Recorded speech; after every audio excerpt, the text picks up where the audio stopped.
Today's Monday, July 26, 2021. Coming up on Roland Martin Unfiltered. We are mourning the passing of civil rights legend Bob Moses. We'll talk with some of the pioneers of the civil rights movement about his life and legacy as a leader in the Student Nonviolent Coordinating Committee, but also with the Mississippi Freedom Democratic Party. Among the folks paying tribute, Reverend Jesse, first of all, among the people paying tribute, people like Charles Cobb, who worked with him, alongside him. You might not know his name, but trust me, he was one of the influential greats. Also today in Arizona, Reverend Jesse Jackson Sr. and Reverend Dr. William J. Barber took place to participate in the protest at the offices of Arizona Senator KRISTEN Sinema. We'll show you some of that. Also, an attendee at Kentucky Senator Rand Paul's virtual town hall, let's just say, used her time to tell him exactly how she felt. We'll show you that. Also, 15 years after his death, James Brown's family may have finally settled his estate, and thousands of kids now can be impacted with scholarships that he wanted set up when he died in Wisconsin. Police officers under investigation for being caught on camera planting drugs in a black man's car during a traffic stop. Plus, my book club interview with Audrey Edwards, author of American Runaway, Black and Free in Paris in the Trump Years. It's time to bring the funk on Roland Martin Unfiltered. Let's go. He's got it. Whatever the miss, he's on it. Whatever it is, he's got the scoop, the fact, the find. And when it breaks, he's right on time and it's rolling. Best believe he's knowing. Putting it down from sports to news to politics. With entertainment just for kicks, he's rolling. It's on go, roll, y'all. It's Roland Martin, rolling with Roland now.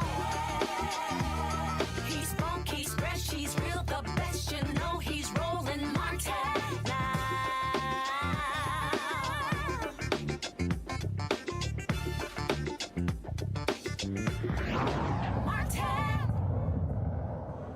The public pressure continues on Democratic senators when it comes to ending the filibuster. Today in Arizona, Reverend Jesse Jackson Sr., Reverend Dr. William J. Barber, and 30 other protesters were arrested outside of the offices of KRISTEN Sinema. They were there in the heat of Arizona, protesting, fighting on behalf of ending the filibuster to pass the For the People Act. Folks, it's the second time in just over a month the Reverend Barber and Reverend Jackson have been handcuffed and taken away, protesting voting rights. Now, earlier today, hundreds of protesters met at Kachina Park in Phoenix to embark on the Moral March. The purpose to push Senator KRISTEN Sinema to end the filibuster, to raise the minimum wage, and pass both the John Lewis Voting Rights Act and the For the People Act. Here's Reverend Dr. Barber. Not a fad. It's not just a one-time moment. It ought to always be to open up a movement. You heard Reverend Jackson say that it's time for students and others to pour into the streets. And whenever there's a call to action, there must be a certain sound. So I want to do three things. I want to teach three things real quick. First of all, right now in this country, in over 30 states, the Poor People's Campaign and 20 partners, we have delegations visiting senators, Democrat and Republican. They're going into their offices. They're going into their office, and they are asking the question, do you agree with ending the filibuster? Do you agree with passing the For the People's Act, all provisions of it? Do you agree with passing the Voting Rights Act when it's finally written? Do you agree with $15 living wage? And do you agree with protecting our immigrant brothers and sisters and DACA students? Now, if they say yes, then those delegations will come out and tell the media. If they say no, whether they're Democrat or Republican, they're going to sit down.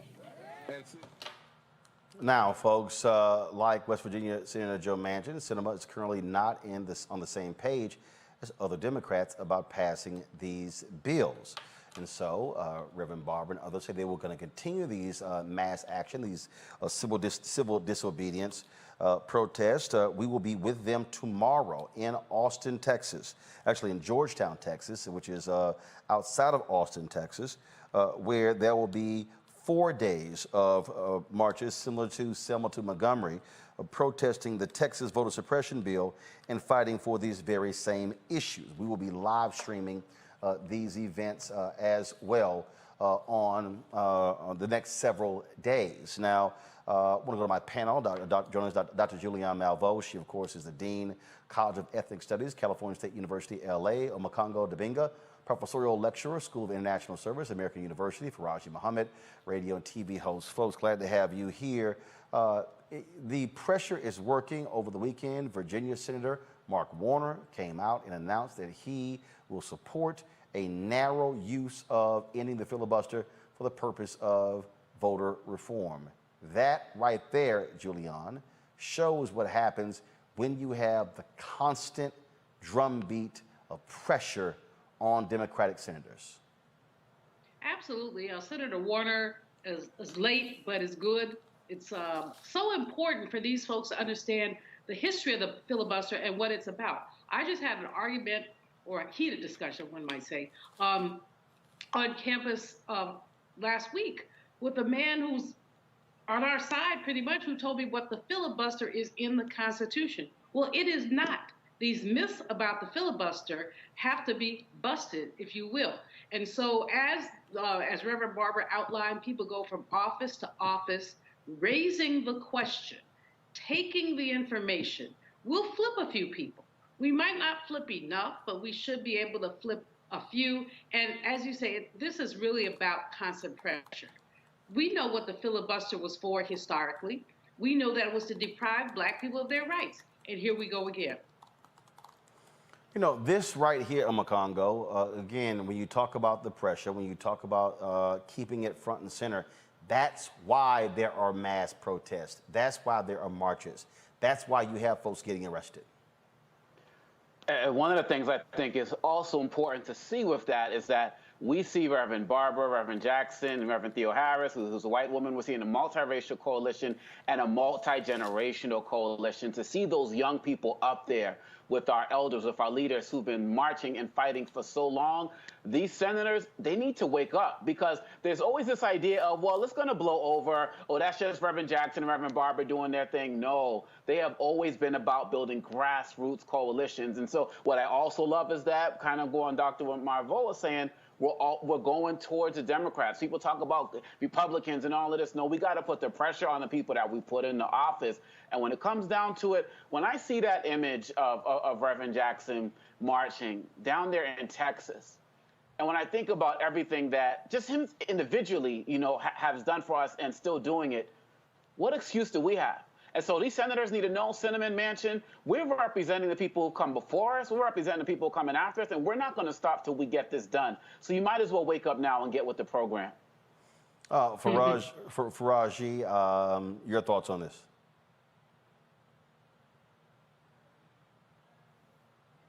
Okay, just real quick, I think that it's important that we keep in mind the timing of everything just as much as we talk about the actions that are being taken place. The timing of this, you have a new president who's been in office for about 6 months. You have a fractured Senate, you know, fractured House and Senate. We are at a different point politically. There's an awakening among a lot of the constituents in the United States. So to have this conversation about ending the filibuster, but most importantly, getting people to organize. I mean, when you start to see white people, young white people walking with Reverend Jackson and Reverend William Barber, when we're starting to have these bigger conversations about voting rights and how has been a tool, another tool used to deny Black people the right to vote, and just overall the humanity, you know, deny us our humanity in this country. When all of those things are taking place, the timing has to be perfect. And so it is important that we keep that in mind. And I think that we need to keep that at the forefront, because if we don't, you know, seize the moment, or as we often hear, if we don't seize the time, then we lose the momentum that we need. You know, we've been talking about this, Brother Roland, for a minute. The fact that 2022 is just around the corner. So you have to keep that added pressure because the time requires it, not just from the people's side, but from the political side.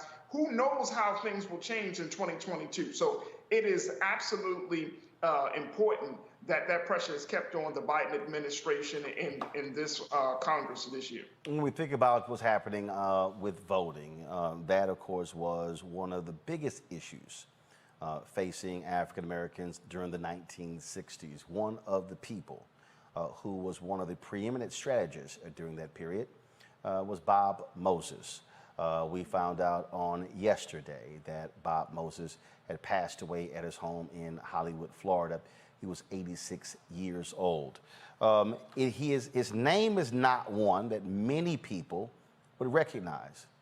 It is because Bob Moses purposely chose not to allow himself to be turned into a civil rights celebrity.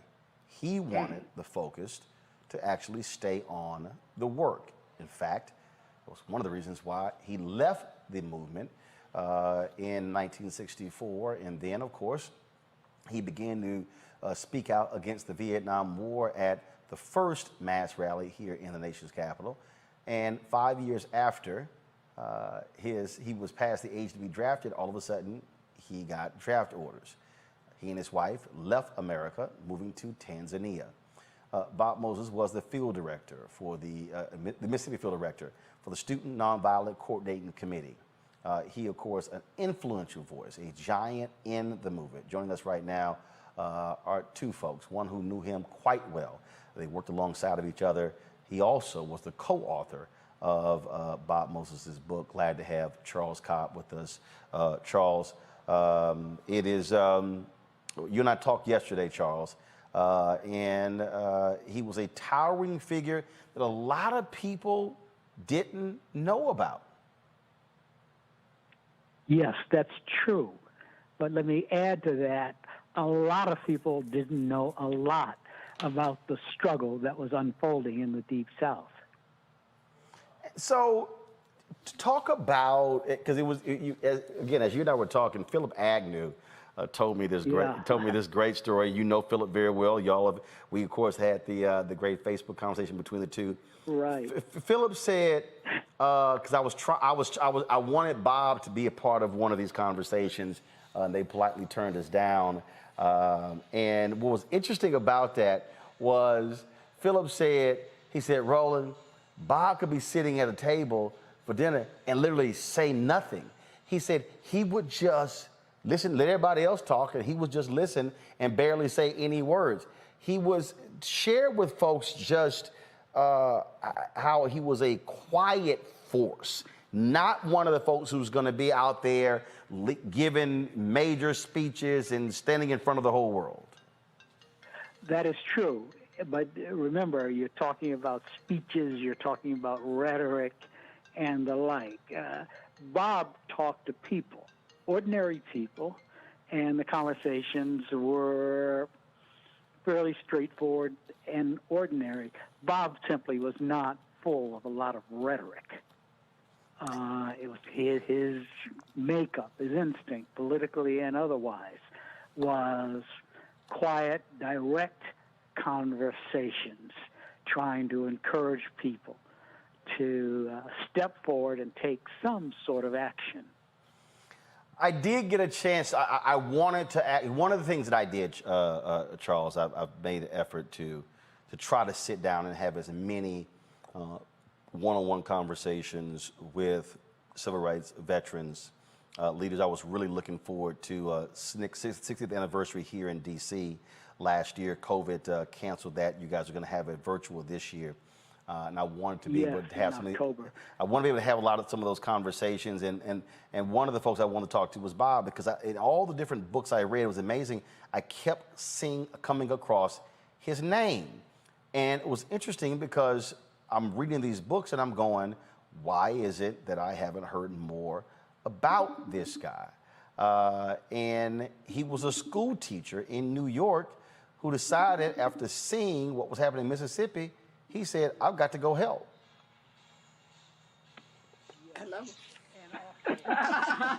Charles? Hey, how you doing? Charles Cobb? It looks like we lost Charles Cobb. Y'all, let me get Charles back and let me know we have him back. Dr. Greg Carr, I want to pull you in, Howard University. Greg, just share with us again, as I was saying, looks like we have Charles Cobb back. So, Charles, I was making the point there. I was making the point there I'm that always willing to listen to Greg. that Bob was just a regular, ordinary school teacher, but he saw what was happening in Mississippi, and he said, "I need to step up and make a difference. I need to go to Mississippi."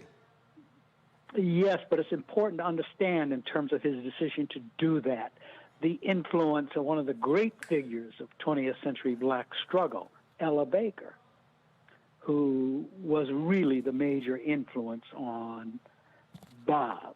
Bob told me once, we were talking about how he got involved.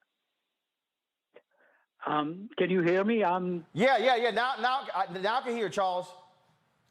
Okay. Well, to understand what Bob did, you have to understand the influence of Ella Baker, and one of the great figures of 20th century struggle. And Bob told me once, he grew up in New York, in Harlem, and he had no idea. He had gone to school and learned all about the Cold War and the Iron Curtain. It never occurred to him until he met Miss Baker, and Miss Baker set him on a trip throughout the Black Belt South that there was such a thing as the Cotton Curtain, behind which violence and the denial of political rights was routine and ordinary. I mean, it gets to Bob's ability to listen to people. And Miss Baker was the one who gave shape to Bob's thinking. Miss Baker was, 57 years old when she encountered us in SNCC. So she was Miss Baker to us and paid careful attention to. And Bob paid careful attention to her. I say this to say you cannot understand Bob, and you cannot understand the continuity of black struggle without bringing up Ella Baker, a name less well known than Bob. Could you hear any of that? Yeah, absolutely, Charles. Well, we talk a lot about Ella Baker on this show because you're right. One of the most unheralded, activists, if you will, and someone who folks don't know about, but who really was the continuum from progressive movements in New York to NAACP to SCLC to SNCC to women's organizations through the 60s and 70s into the 80s as well. And so, she was, again, the connecting force, if you will, to all of these different organizations. Yes, I mean, all those local NAACP branches in the Black Belt South, a lot of them, were organized by Miss Baker in the 1940s when she was director of branches for the NAACP. SNCC couldn't have done what it did without the backing of all these local NAACP branches. They were Ella Baker's people.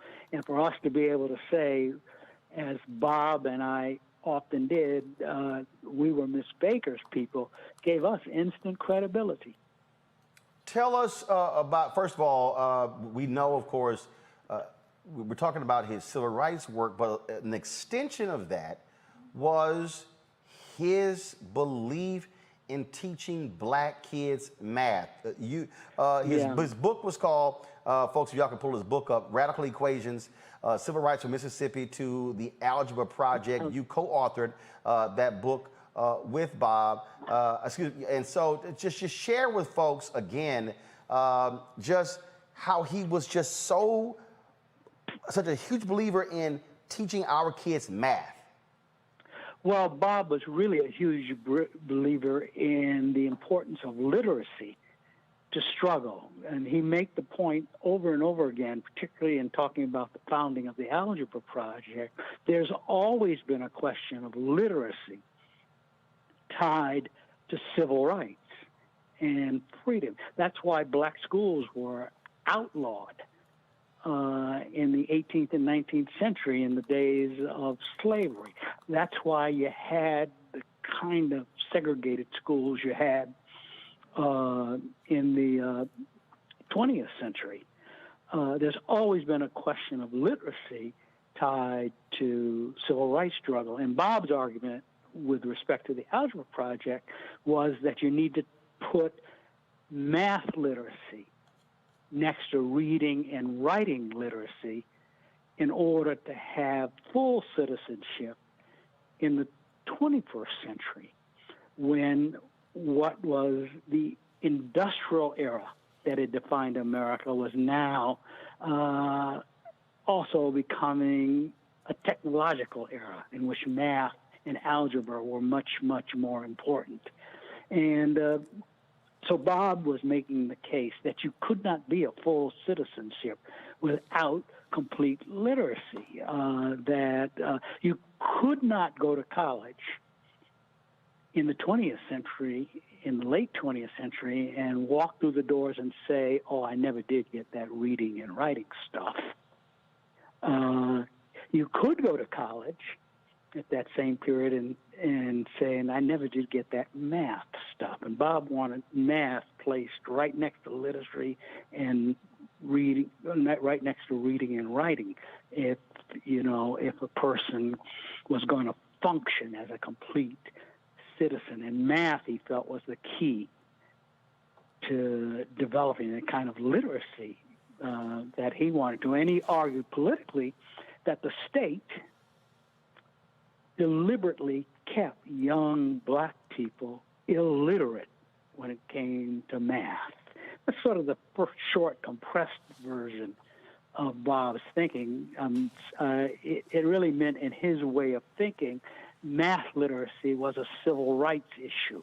It was connected to full citizenship, and he was able, as a mathematician himself, able to begin designing a program that combated that deliberate illiteracy, or what he would call sharecropper education. North or South, sharecropper education assumed there's a place in the lowest ranks of society. The lowest ranks of society was where black people belong, and they set up the whole system to keep black people uneducated. In the old days, they kept black people unable to read or write, and in the late 20th and early 21st century, they deliberately, and that's key, deliberately kept black people illiterate with respect to mathematics, and that was a handicap Bob felt that he should fight. That's, like I say, that's the compressed version of Bob's thinking and the why of he connected math to civil rights. He was a long-time friend of yours. Final question for you. First, two questions. First question is, when and where did y'all first meet? And what did you think of him among your first meeting? And then, go ahead. I'll ask the second question. Go ahead. Okay, I first met Bob in the summer of 1962. To make a long story short, I discuss it in a later book because there's a lesson in the circumstances under which we met. I was on the way to a conference for young activists in Houston, Texas, sponsored by CORE. I was 19 years old. And I got off the bus that was taking me there in Mississippi, and I met student activists who challenged me. They basically said, you're going off to Texas to chatter about civil rights when you're standing right here in Mississippi? What's the point of that? I decided to stay in Mississippi for a few days to learn more about what they were doing, because they were telling me, we're doing stuff here in Mississippi, and they put me up in their Freedom House. And the first evening there, I was engaged in this conversation with these young activists, and Bob was there. He hadn't been introduced to me, and was listening to the exchange between myself and these students. And then Bob said quietly, well, we're getting ready to go up into the Delta tomorrow. Why don't you come with us? The Delta being the cotton country of Mississippi. And I decided I could do that. It was summertime. I wasn't in school. I didn't need to go to school. I didn't need to go to a conference. And I went up there to take a look. And that's when I began my conversations with Bob on that trip in 1962 up into the Delta. And to make a long story short, I didn't get out of Mississippi for almost 5 years. I wound up staying there in Sunflower County, Miss Hamer's home county, and working on issues of voter registration with people up there, and one thing led to another. And I'm having conversations with Bob all the while, because Mississippi to me, I mean, it was like a foreign, I'd never been in a place like Mississippi. You know, until then, as a kid from Washington, D.C., all Mississippi meant to me was it was the place where Emmett Till was murdered. Mm-hmm. And so Bob and others are educating me, if you will, on their thinking about change in Mississippi. And at the end of the summer, you know, I felt I couldn't just say to people I'd been working with, and in many respects, getting their lives placed in danger. I couldn't say at the end of the summer, well, folks, it's been interesting, but now I got to go register for classes because I was a student at Howard University, and I just couldn't do that. So I wound up staying and staying and staying.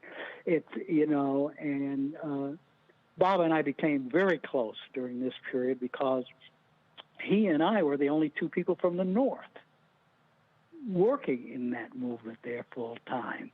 The only other person was a guy named Frank Smith, a Morehouse student who came over from Georgia.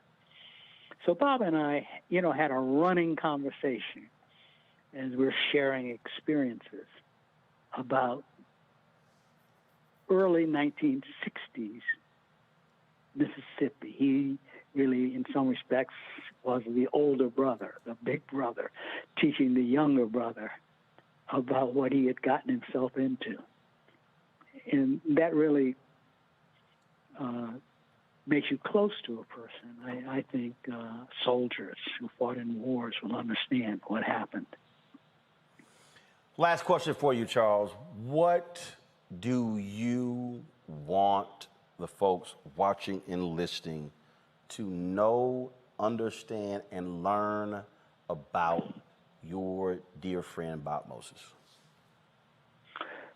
Well, his intense commitment to organizing at the grassroots, his belief that the real strength of black people is found at the grassroots.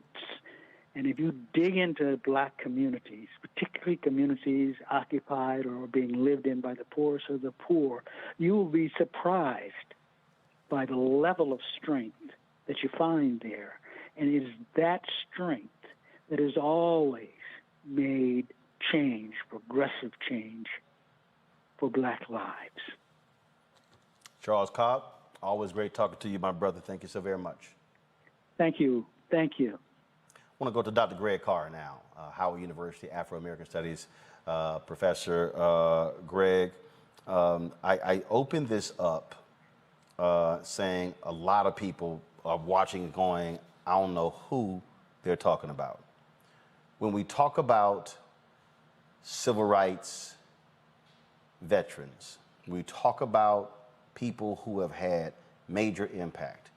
So many of us only think about those who have had books done on them, who were major speakers, who frankly became the one thing that Bob did not want, and that was to be a civil rights celebrity.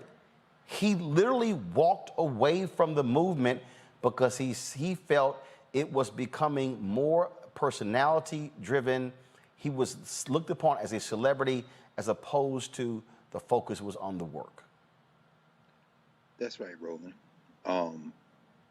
Let me say first condolences to his wife, Janet, to Maisha and all of his children, his grandchildren, and to my very dear friend and really one of my heroes, the great Charlie Cobb. My last memory of Bob Moses is when, and to understand that group, and that the MALVEAUX know what I'm talking about, having interacted with them so much, those young people who faced death, who faced down their fears, and who became, through the Student Nonviolent Coordinating Committee, one of the most remarkable formations of human beings struggling for human rights in the 20th century, remained together and remain together through this day. My last memory of Bob Moses in person was shortly before COVID. We were all together over at the Civil War Museum, as you just heard Charlie talk about Frank Smith, the great Frank Smith, who was on DC City Council for a long time and who now is the director of the Civil War Museum here, had thrown open their doors, and they were planning that 60th reunion. And we went over to Ben's Chili Bowl in a break, and I remember Charlie Cobb, Bob Moses, sitting side by side there at the table. And I don't know what one had said to the other, but I had never seen Bob Moses laugh. They were laughing like they were two teenage boys. And when you heard Charlie say that, you know, people who have been through war together, that's the feeling I always got and always get when I'm around. So to all of them now, Cortland Cox, Dory Ladner, Karen Spellman, I mean, all of them, you know, my condolences. The beautiful thing about Bob Moses, and you know, I'm generally an animated person. I mean, Bob Moses, man. Bob Moses come in a room and the entire energy changed. And in more recent years, like when Marion Barry, who was, you know, one of their first leaders after Chuck McDew, the second chair of the Student Nonviolent Coordinating Committee, when he made transition, they gathered at Frank's place again at the Civil War Museum. And Bob Moses comes and you just feel that energy. He could calm everything down. And you're absolutely right. 1964, 65, he resigns in 64 from SNCC. And then he's drafted the following year. Even though he's 5 years older than the draft age, the government set him up. He and his wife leave for Tanzania. And they stay there for the better part of a decade. He works in education, teaching, eventually in the government in Tanzania, setting up education programs. Because Bob Moses' thing was, it's never about an individual. And he definitely, if he didn't learn that from Ella Baker, he certainly got that reinforced with Ella Baker. The job of an organizer, which he called himself today, made transition, the job of an organizer is to put themselves out of a job. That's Ella Jo Baker. And so when she sent him, as Charlie said, through the South, they were going to have a SNCC conference in Atlanta in 1960.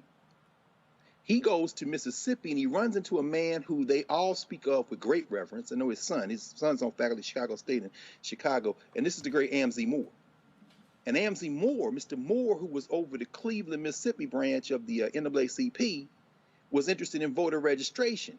And whether it be Charlie Cobb, whether it be Bob Moses, they will tell you to a person, you know, it was Amzie Moore and those local people in Mississippi. Eventually then they connect with another brother, C.C. Bryant, because Bob Moses promised in 1960 he would come back in 61. It is Amzie Moore who gets Bob Moses, and then it says, I'm going to go to this meeting y'all going to have at SNCC, which Bob didn't go to. But he said, I'm going to go and I'm pushing voter registration. And that's what turns those young people to voter registration. And over the next 4 years, from 61 to 65, there's no more remarkable moment in the history of this settler state than what those young people, in conversation with and connection with the people of Mississippi, did. And we cannot overstate what they did. In fact, it's so funny, you're talking to Charlie Cobb.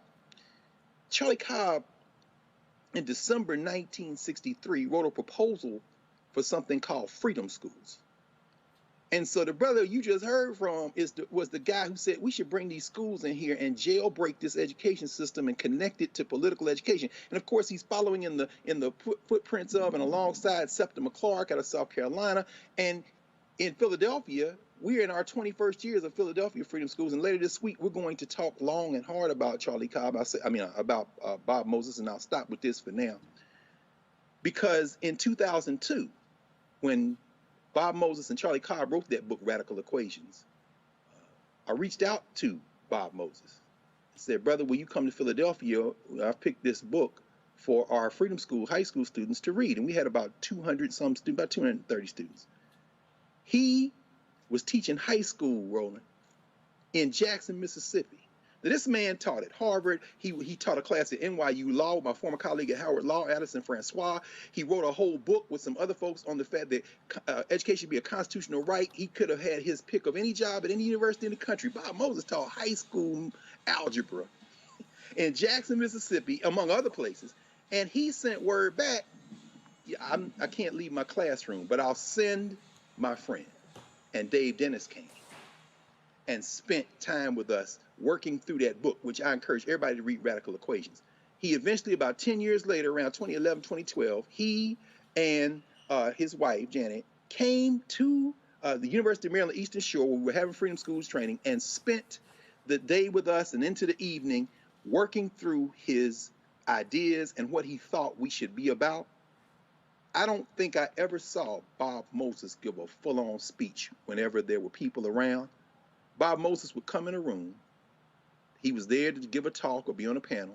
He'd stand up. I saw him do this at the University of Massachusetts one time. My dear friend Corey Walker, who with Charlie Cobb organized the SNCC conference. This is around 2010, the 50th anniversary of SNCC, and then we all went to Shaw University later on that year. Bob Moses stood up, walked down the middle of the aisle in this room, this conference room, had everybody count off 1, 2, 3, 4, 1, 2, 3, 4.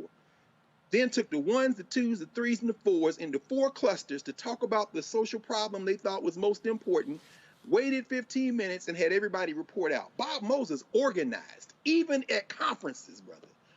He is a remarkable force.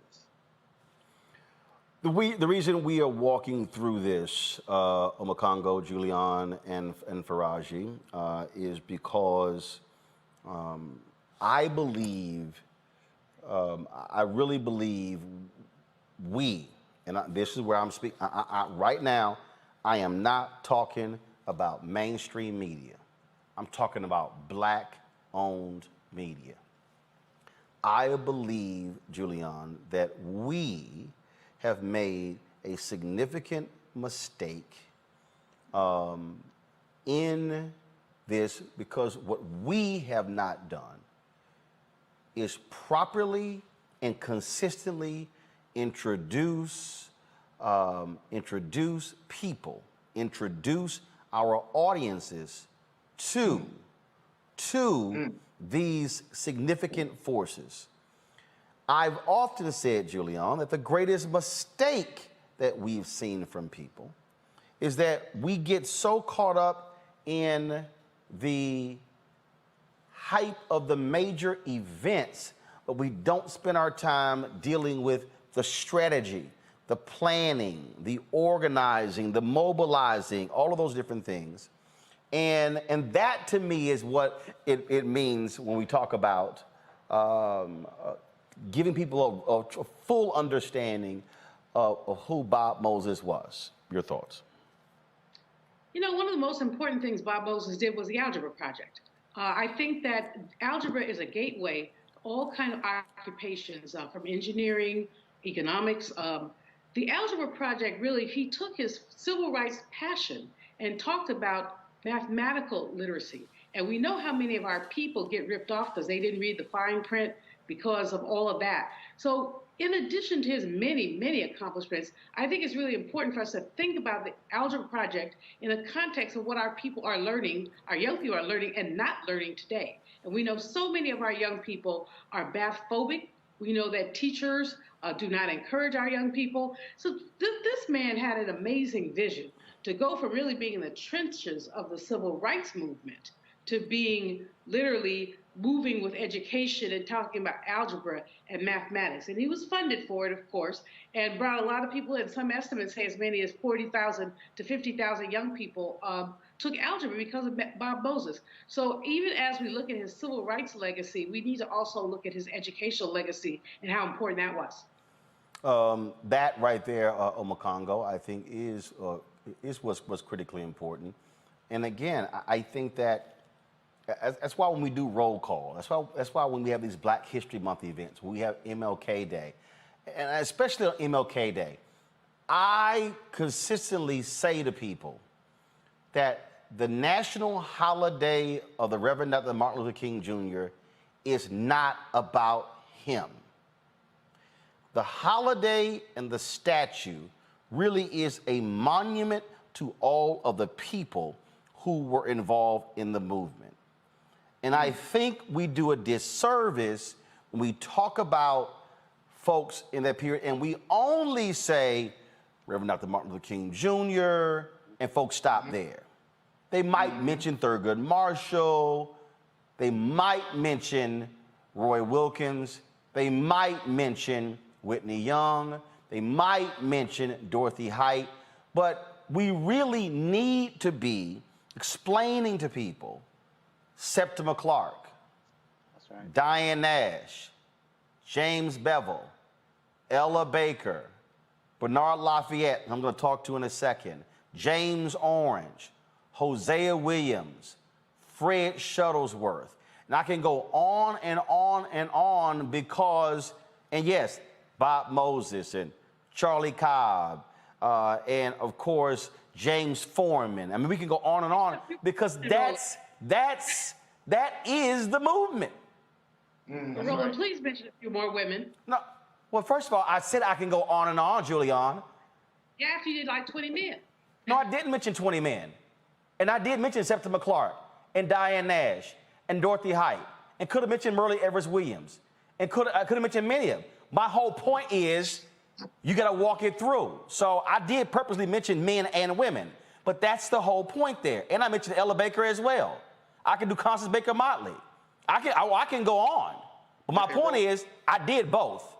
But the thing, Omakongo, is that we have to expand the list of the names so folk know who Bob Moses is and they simply don't drift off into history. Oh, you're absolutely right. You know, this morning I was watching MSNBC, and in the last minute or 40 seconds, they paid tribute to Bob Moses, and I was like, really? This is what we're doing right now? Like you said, taking this time, drawing it out. We need to let people know in our community and in our the media that we do run, that we pick our leaders. We pick the people who are valuable to us, who we are going to pass on to the next generation. Seeing Bob Moses pass is very sad for me because coming from Boston, came up with my dad, you know, there, my family and his kids, Maisha with the Young People's Project, we've worked together. Omo Moses with Math Talk, we've worked together, and they're continuing on his legacy, which is great to see. But you're right, Roland. We can't let mainstream media, mainstream academic institutions pick our leaders. No one's going to learn the truth about Ella Baker at these universities or on this television and right now. And so what Bob Moses is doing as he now becomes an ancestor is he's reminding us that it's not about who they say our leaders are, it's who we say our leaders are and what we do to honor them. We need more Dr. Great Cars in this world who can just shoot off this history like sportscasters talk about basketball and football, and we need to elevate them so this never stops. It has to continue. Facts. Faraji? Yeah, I mean, I'm with my brother there. I mean, one of the big things that I'm hearing from the history of Bob Moses is the fact of sacrificial leadership. I would remember talking to Dr. Ray Wimbush, the author and the scholar, and he said when we had this conversation around Fred Hampton and the movie Judas and the Black Messiah, he was saying to me, he said, Faraji, we don't have sacrificial leadership like we had back during the civil rights period. And to break it down for folks, sacrificial leadership are those individuals who don't see themselves as celebrities. They don't see themselves as bigger than the movement. They're not trying to brand themselves as movement leaders. These are folks who are serious about organizing people. They understand that fundamental change and generating power comes from unified people. And so when they are when we look at individuals like a Bob Moses and all of the roles, all of the names that you shared with us, Brother Roland, I think it's important that we understand, especially emphasize for the next generation, if you want to make a change, if you want to really make a difference, you have to remove your ego, your personal interest, your personality can still stay there, but you got to remove the stuff that will distinguish you from other people and just fall into line and be among, as you mentioned, Brother Roland, be among the greats, to not be seen as a big guy or the big, I'm this guy, I'm that guy. You just happen to be the one to push the struggle for freedom, justice, and equality along. And that's where we got to go. I mean, there is not enough conversation around sacrificial leadership. Even now, we still have this view of Messianic leadership where we need somebody from the top, and we're not talking about white folks, I'm talking about black people. We say, oh, what about the Honorable Minister Louis Farrakhan? What about Jesse Jackson? What about Reverend Al Sharpton? And what are they doing? They don't need to do anymore. You got people that, like myself and many others that come on this show in particular, who should be out there, we should always be the ones running. And I remember, I'm going to close it like this. The Bible say what? That you have the older folks for counsel, the elders for counsel, and young for war. So while we have those folks still among us, why not take advantage of the wisdom, the guidance, and the experience of them working in a very, very unjust system? One of the big things, and this is what I appreciate you about the generational talks you've been having, Brother Roland, is the fact that there's no other group of people that shoot themselves in the foot by denying their ancestors, their elders, and those who came before them. Yep. Like the way we as black people do. And one of the things that I had to grow and learn as I was as an organizer in Baltimore is that as a young person, I can't shoot myself in the foot and say, I don't want older people at the table. That's crazy. Yep. That's absolutely insane. And that is counterproductive to the movement of freedom, justice, and equality. I need to get as many elders to the table as possible. And those of like minds who have even of different views, you need to still come to the table, because why? The movement for freedom, justice, and equality is paramount. It is more important than the personality of the organizers and the individuals who are helping to push the movement forward. One of the folks you're speaking of is Bernard Lafayette, who also knew Bob Moses well. Bernard, it's always a pleasure seeing and talking with you. Share just some stuff about Bob Moses our audience may not know about. Well, let me see, can I get this thing to work here? What happened? All right, so you're on the phone there. So just actually, do you have? Okay, there you go. You're centered. Go ahead. Okay. Well, one of the things I want to say is that Bob Moses had a lot of respect for elderly people, but he had an equal amount of respect for the young people. And he always respected us and listened to what we had to say. But more than that, he demonstrated and he acted in a way that we could follow. My going into Selma, Alabama was directly related to the fact that Bob Moses had gone into Mississippi. And even with all of his education, he decided to become a director of a voter registration project. And here's someone who had a master's degree. And what did he do? Now, the thing that really amazed me about Bob was that with all that killing that went on in Mississippi, he showed no fear. And that is the greatest thing that Bob Moses gave to us. And that was the example of his own behavior and what he did with his own life. And when he, went into Mississippi, he had all the confidence that he would succeed in what he's doing. There was never any doubt in his mind that he would not accomplish the goals that he set forward.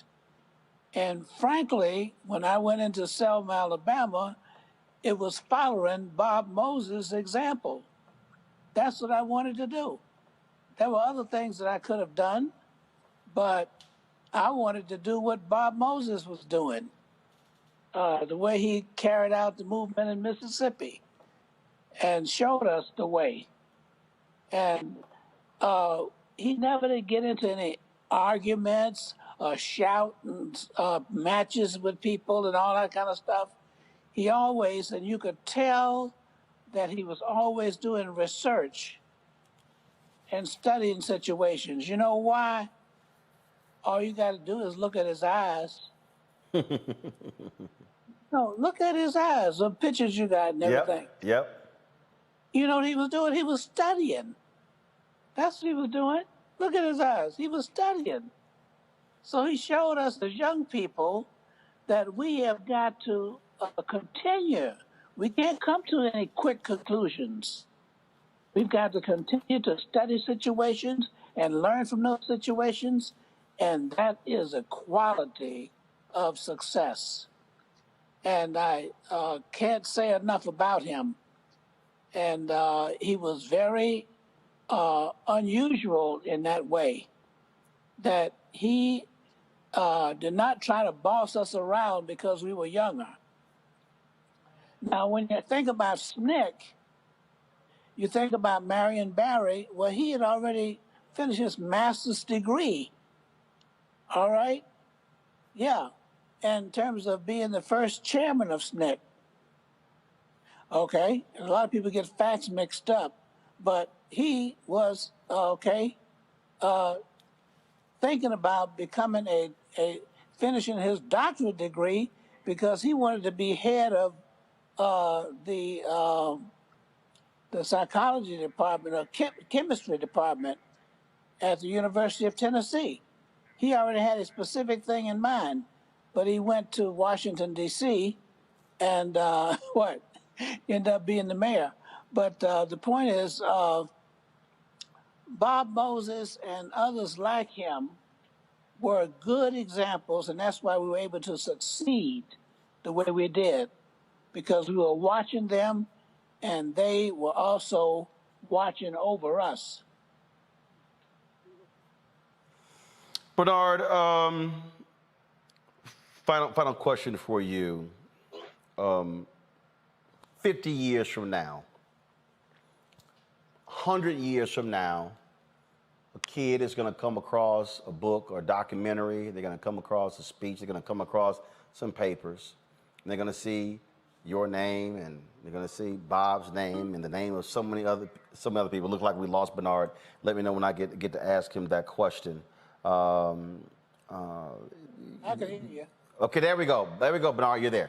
So, what do you want that kid 50 or 100 years from now to know about your longtime friend and colleague, Bob Moses?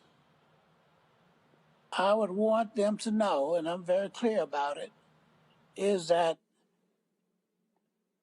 leadership is not bossing people around. Leadership is showing example by your own behavior.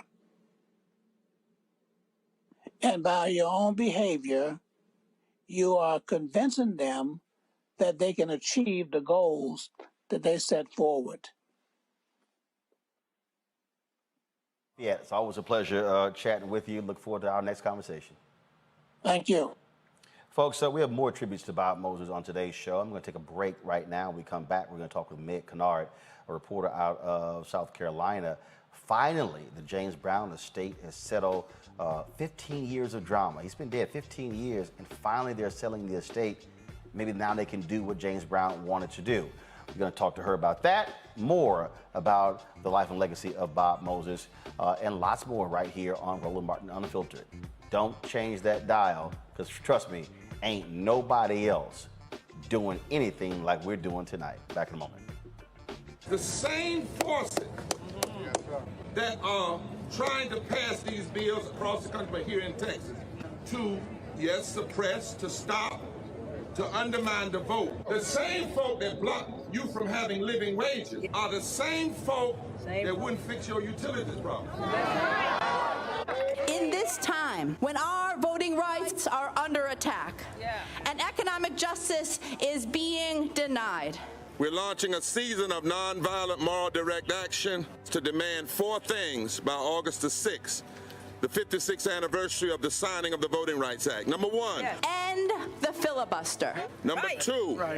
Pass all provisions of the For the People Act. Fully restore the 1965 Voting Rights Act. And number four, raise the federal minimum wage to $15. Pass the For the People Act. That is the last best hope for voting rights, not just in Texas, but Georgia and Florida and about a dozen other states. Pass the John Lewis Voting Rights Bill and the For the People Act. Let our people vote. The Latinx community is the rising electorate in Texas, and our representatives are threatened by these shifting demographics. Our pathway to citizenship, to a living wage, depend on our access to the ballot. This is not just a black issue. That's right. This is a moral, constitutional, and economic democracy issue. Poverty is reinforced by public policy. And what happens in Texas, as well as in America, we create policies that perpetuate poverty, and then we criminalize the poverty that we create. There's only so much we can take, and it's time for us to stand up and speak loudly against what's happening here. I think in Texas that it is time for a Selma-like. I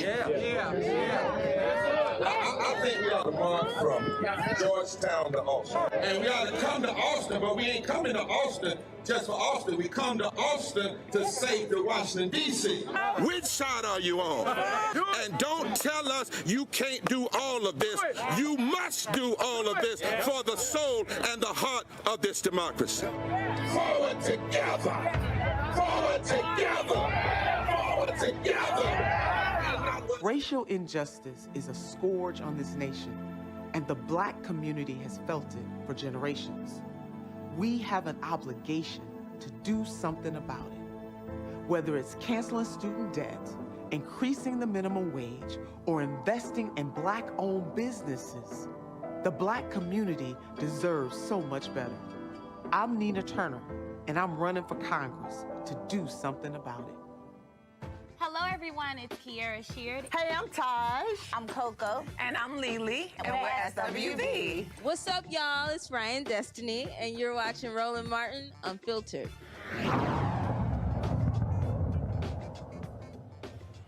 It has been 15 years since James Brown died on Christmas Day. After a long battle, his family may have finally settled his multi-million-dollar estate. Joining me now to discuss this is Meg Kennard, political reporter for the Associated Press. She is, of course, broadcasting from Houston. Meg, glad to have you on the show. So, I mean, God, 15 years, this constant back and forth legal battles, children who were not in the estate. The money was supposed to be going to provide scholarships to needy black children. Is this thing finally over? Hey, Roland, it's always good to see you and be with you. I wish I could say yes, although we've said that before. As you noted, this estate battle has been going on since James Brown's death on Christmas Day in 2006. We've had multiple settlements in the past. We've had those settlements then overturned in various courts, including South Carolina's Supreme Court. And so last week, we had an attorney who's been involved in the litigation saying, kind of out of the blue, honestly, I hadn't realized that this had been really going on, but saying that a settlement had been reached on July 9th, a global settlement that would finally, he said, put to rest all of the legal issues surrounding James Brown's estate. So while I think we can say yes, I'm still not sure because there have been so many ups and downs in this case for now 15 years. And James Brown made it clear, we thought, how he wanted his estate to be handled. He wanted an Elvis Presley type, situation, but also he wanted the money to go to black kids for scholarships. That's right. In his will, James Brown set out the creation of the I Feel Good Trust, which would have created scholarships for needy children throughout South Carolina and Georgia, as well as paid for the education of his numerous grandchildren. He set out in his will on a Supreme Court last year, noted that they felt James Brown had been of sound mind when he created that will. And so that's something that they were adamant really needed to happen. Last year's ruling seemed to set forth the path for that trust to actually finally be created now 15 years later. So yes, that is something that James Brown wanted. And although we haven't seen details of this global settlement reached this month, I would assume that that's at least some part of it, considering what the courts have already said. And obviously what often happens is with a lot of these celebrities, we saw it with Michael Jackson, they were actually worth more dead than alive. And so I would assume that the James Brown estate, through licensing deals, things along those lines, has been steadily growing and building. There's been some dispute about how much actually James Brown's estate was worth at the time of his death, and including up until now. Estimates from between $5 million to $100 million. But there have also been attorneys involved in this case throughout who have said that there wasn't a whole lot of money actually left in his accounts, and that many things had to be done to settle debts when he died. But you're absolutely right. There have been ongoing licensing deals for James Brown's music, as well as his image, to be used in multiple commercial situations. Again, we don't know exactly how much money that has brought in, but considering the continued popularity of James Brown, I would imagine that there is plenty of funds wherever that money is going. Well, hopefully this thing is settled. Hopefully, you know, you won't have these legal battles, because the bottom line is, it seems like the only people who are getting paid are the damn attorneys. There have been a lot of attorneys involved in this case over the years. I was reading over some old stories of mine, and one of my colleagues, Katrina Goggins, who covered this story for many years as well. And I was just digging through all kinds of lawyer names, people I haven't thought of in a long, long time. So you're absolutely right. That's how legal cases go. We can assume that the attorneys will have their stake. But also, there are many members of James Brown's family who have been trying to access some of what they say should be left to them from his estate. Again, we don't know the details. Maybe we will someday, maybe we won't. Well, we know that you'll certainly be on top of it, folks. Meg Kennard, she is a reporter out of South Carolina for the Associated Press. And let me also say, so I put this tweet out, Meg. You are still battling breast cancer. Our fans, they appreciate having you on the show. They're still praying for you and your family, that you will have a full recovery as you're there in my hometown, MD Anderson. And so we still got your back, and praying for a full recovery for you. Thank you, Roland. I really do appreciate you and all the fans out there, and I thank you all for your thoughts and prayers. They really do mean so much. Thank you. All right, thanks so much. We certainly appreciate it. See you later. Thanks a lot. You know, on the Congo, the deaths of Prince, Aretha Franklin, you could even throw in Michael Jackson, James Brown. I mean, so many people have talked about, again, folks having their wills, having their states all together. And unfortunately, you know, it's like, goodness, it's like he wanted the money to go to scholarships, and the folks who've been getting the money, like I said, have been the lawyers over the last 15 years. Yeah, it's sad, man. We're talking 15 years. And with all of the kids who could have benefited from that money, who are now, you know, adults now, and it's just really sad. And you start thinking about people who may have been impacted during the COVID pandemic as well. Maybe, you know, arts programs were lost. And so a lot of wasted opportunities have happened with James Brown passing. And then what it took like 2 years or many years before he was even buried.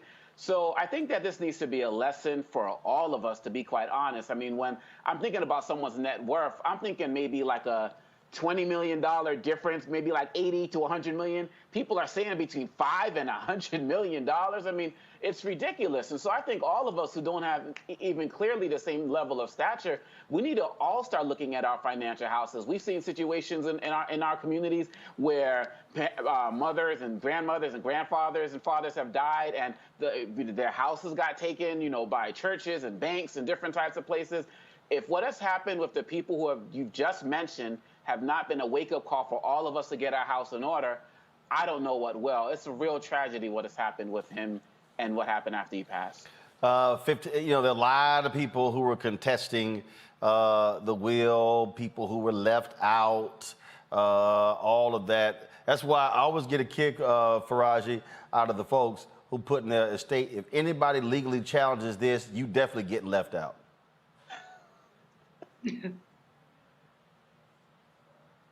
You on mute. I'm looking at the situation with Michael Jackson, Brother Roland, where they're still in court. I mean, Forbes just did a piece just a few days ago about the fact that Michael Jackson, his estate is in court 12 years after his death and following 8 years of litigation. And they're also talking about whether the wealth tax would, if that would apply to Michael Jackson's estate. I mean, when and I'm with my brother, like when we look at the amount of money, and correct me if I'm wrong on this, Brother Roland, but I saw an article, and I forgot who mentioned it, but they said that Michael Jackson made like crazy, nearly $1 billion after he died. And so when you're looking at that amount of money coming in, and then you got all of these people at the table, you got the lawyers, you got the family members and all of that stuff. And then you look at the will. I was surprised to hear, and again, correct me if I'm wrong, but I did hear, like, for example, that Aretha Franklin didn't have a will. And when you look at a situation like that, it's almost like we have to teach our people in particular about the importance of generational wealth, but we also got to teach them about wills, the importance of having a document, a legal document that will outline how your assets and your money and all of the things that you've acquired over your life, how that should be, distributed or spent or given away. There needs to be that. And there's not enough conversation, especially within our community, around these issues. And I mean, we got to even go back to the fact, Brother Roland, and I see this all the time, and I know this is not quite the same thing, but if you die, that you don't have to go to a GoFundMe, that you have life insurance, that you understand the importance of thinking about life for your family if you're not here. If we're not having those type of conversations, but we're constantly having conversations around getting money, but not necessarily knowing how to spend money, and damn sure not having conversations on how to save money in case something happens to us, then this is all for naught. Hopefully, Julianne, there's an actual settlement. I mean, I was looking through some stories there, and Meg is right. There were like multiple stories about settlement after settlement after settlement, and those before were not true. Roland, Black people are extremely uncomfortable about having end-of-life conversations. It's not just a will, although the will is very important. It's also about how you want to die. You have people who might be sitting in a coma for 2 or 3 months. They don't want to be in that coma, but they've never had a conversation with whoever has their medical power of attorney about, cut this stuff off at a point in time if I ain't coming back, because otherwise the estate might be encumbered with tens, if not hundreds of thousands of dollars of debt. Somehow, I have a friend, it's not a friend, but anyway, whatever, who actually has a list of what she wants to have served at her repast. But she does not have a will. She has the whole menu. She knows who she wants to sing what at the funeral, but she does not have a will. Now, I'll tell you, as many folks know, my mom made her transition about a month ago. It was funeralized last Saturday. She talked to us before she even got sick. This is who gets this is who gets that, and I don't want you little heathens fighting about anything. She was very clear. So if anybody's surprised, we didn't think that everything was necessarily fair, but it's what she wanted. It's her stuff. And so that's what we have to be able to have those conversations. But black people don't want to do that. For whatever reason, you're going to die, y'all. You really going to die. You might not die tomorrow, but you will die. And so you might want to be the one to make sure that you have control over your assets. Here's the other thing. When you die intestate, which means without a will, depending on where you die, the feds or the state government can get between 50 and 80% of your property. Now, you've been paying taxes all your life. But the government can take your stuff because you chose not to leave a will. So I don't care if you're 25 or 95. This is an important conversation. The drama around James Brown, Michael Jackson, Prince, call the roll. Did these people think they were going to live forever? Folks, let's go to a story out of Wisconsin. The Caledonia police officers are under investigation after being caught on the camera appearing to plant drugs in a black man's car during a traffic stop. Hey, bro, what's that? What's what? That you just threw in here. What's what word? I got you on camera, bro. I got you on camera. We're all good. Hey, bro, you just threw that in here. Yeah. The man in the video, who goes by Glock Boy Savu on Facebook, shot and posted the now viral 16-second video on Facebook. He also posted this video confirming it was him watching it all happen. Kid Savo, local rapper from Racine, Wisconsin. I am okay. I'm not locked up. I was detained for a little while, and they talk about investigation. I am the guy that you see going all over the internet, surfing the internet with the police trying to throw the baggie in my car. I am okay. I did not get arrested, but I am taking legal action. I have contacted a lawyer due to the weekend. It's not going as fast as supposed to. The process is going a little slow. I have sent the video to news articles and everything.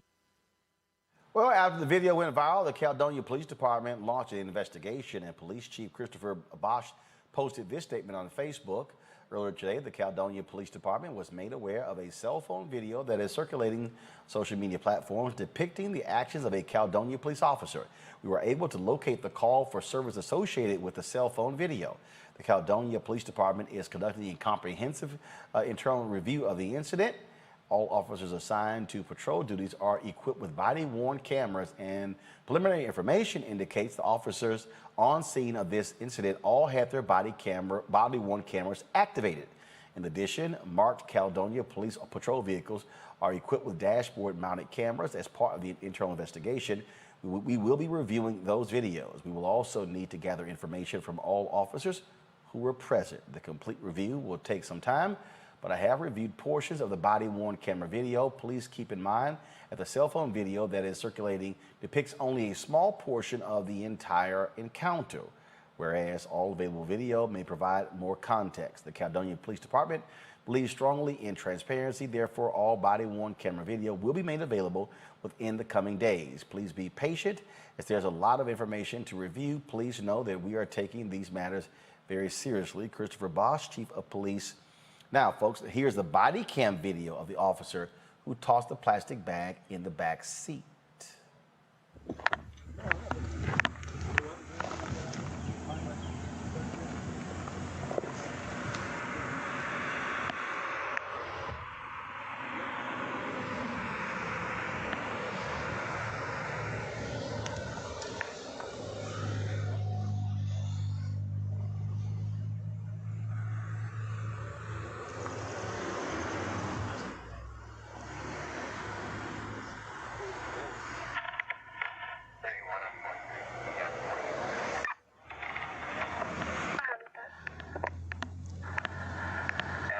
I got specks of green. You're good to search if you need to.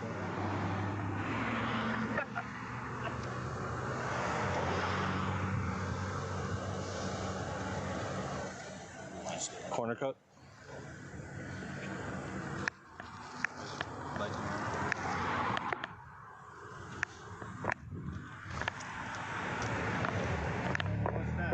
What's what? What's what word? I got you on camera, bro. I got you on camera. We're all good. Hey, bro, you just threw that in here. Yeah, because it was in his pocket, and I don't want to hold on to it. It's on their body cam that they took it off of him, so. You just threw that in here, bro. I got you on camera, man. I'm telling you where it came from, so. I got you on camera, bro. It's an empty baggie at the moment, too, so. Okay, buddy.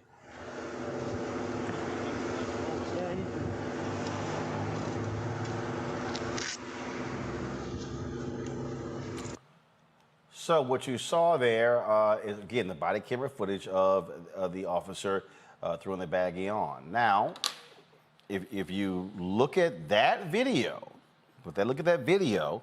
Faraji, that gives a different perspective, because we see in the video where he goes to the other officer, he hands him something, and then he tosses it and says, "I don't want to hold it." Now, I don't understand why that was the case, why he said, "I don't want to hold it," because that's why you have evidence bags. You could, I mean, but this is precisely why body camera footage is important. This is why officers should, every police department, every law enforcement, I don't care if it's a school board, I don't care if it's a school district, county, whatever, should have body cameras, because if somebody says, "Hey, this guy planted drugs," and the officer's body camera shows, "No, that's not what happened," that's why you have the cameras. If you have to, I'm sorry, we simply cannot just accept the word of these officers anymore. You gotta have the footage. Yeah, here's the problem I'm trying to understand is, he said it was an empty baggie. So why not? He said he didn't want to hold it, but he wasn't holding it. He asked from the other officer that, for the bag. Second thing is, okay, if you have an empty bag, then why don't you just bring it to the attention of the passenger? Why don't you just say, "Hey, look, here, we found this in the car. It's empty. Just do something with it." I mean, it looks suspicious. Now, I get it. At first, I was like, I don't know. But I'm not understanding here why this officer decided to do what he did. He looks suspicious as hell, Brother Roland. He just looks suspicious as hell. But here's the big thing about this whole situation. This is exactly the reason why Black folks get anxiety when we come around police officers, because we don't know what's going to happen. I often hear from police officers, "Well, I was always, I'm feeling like my life was threatened, my life was in danger." How do you think we feel when you pull us over? And I mean, it doesn't matter. And when you have a police officer who is throwing stuff into your car that could potentially incriminate you for something, and he does it so nonchalant, like, "What? What? Oh, I got you on camera. Well, I got you on camera. I didn't want my partner to hold it." I mean, it's just so nonchalant. But it's those type of moments that can either get us locked up or killed. And we just can't risk those type of moments anymore.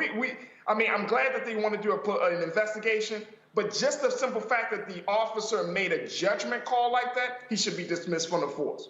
Absolutely. Julianne, go ahead. Absolutely. No, I mean, I think the brother's absolutely right. This is ridiculous. First of all, there are evidence bags. There are all kind of reasons that he did not have to throw that bag in that man's car. All kind of reasons. Who knows what would have happened had the gentleman who was driving not said, "I got you on tape." You don't know what kind of trace evidence there was in that bag and where the trace evidence came from. Come on, Doc. This is an absurdity. It is a total absurdity, and it's enough. I mean, this is why, and forgive me, brother, if I pronounce your name wrong. Is it Faraji? Yes, Faraji. Faraji, this is why you were so animated about this, because Black people, Black men, and especially young Black people, encounter this crap all the GD time. And these folks are making judgment calls. They're doing what they feel like. They have no sense of accountability. That police chief is a wuss, a WUSS wuss. I mean, we go investigate. He ought to be able to say this was out of order, because it was out of order. Now, whether it's dismissal, suspension, take you behind home for a few days, I don't know. But he was doing Mr. Bojangles around that. And meanwhile, this young Black man, frankly, was terrorized. Congo? It's really unfortunate, because when you look at that body cam video, it looked like 2 or 3 police officers touched that before it went into the back of the seat. And so we talk about simple conversations about how to handle evidence, right? And I have 3 children. My oldest are 15 and 12, and they know if we're getting pulled over to pull out their video cameras. because of things like this. You see the brother in the front seat, the officer's probably thinking he's just texting, but we have to make sure that we're recording. And I do believe that the fact that he was recording is the only reason he wasn't arrested. And we see this so many times across the country. I'm sure we all remember a case a couple of years ago where officers in Baltimore were carrying different types of things that they could plant at scenes to arrest people. And so it's about time that people stop having to wait for these video camera footage to start believing that these are things that happen to us every single day, and we need real accountability. And those officers definitely need to be investigated in some way, shape, or form, because if they're handling things like this, whether they were actually planting stuff or they're just transferring stuff between them, we can guarantee that they're doing this on a regular basis, and many of us have probably got screwed over because of it. So I'm glad these brothers are safe, but it can't stop here. All right then. Folks, Kentucky Senator Rand Paul, he hosted a virtual town hall meeting with his constituents. Let's just say one of them, she really let him know what he should go do. For that, we'll go ahead to our next question now. Mrs. Alexis Toon, you are live with the senator. You can go ahead and ask your question. Hi, Senator. I am a proud Kentucky citizen, and I just wanted to tell you to get fucked. All right, we'll go ahead to our next question.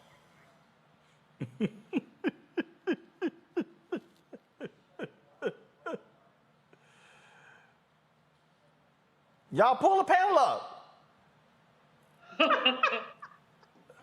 Obakongo, You know, pretty much. Man, look, when you couple that with the video that surfaced of the guy who confronted Tucker Carlson, you know, in a grocery store or something like that, these folks are pissed off, and it's about time that these guys are hearing it. You got a guy who's a doctor who's denying the vaccine, denying masks, and the people of his state are suffering, and these people just don't care anymore. They are being blunt, and they have no fear of repercussions, and the response of the colleague taking the calls was just priceless, man. I'm sorry. Faraji, the caller is Alexis Toon. The caller posted the exchange on TikTok saying, for some unknown reason, they called and asked if I'd like to join the town hall Q&A. So I took the opportunity, and I ran with it. Now, it's not clear what Toon's issue with Rand Paul is, but he's been criticized for the stances he has taken during the pandemic. Yeah, I guess Alexis like, I'm going to let you know you need to get laid.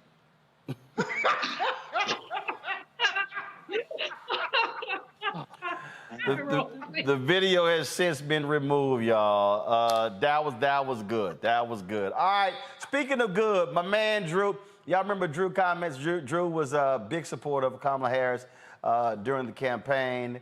And Drew used to drop these really great explanatory videos. Well, he had to drop one on COVID that was just golden, and I had to play it.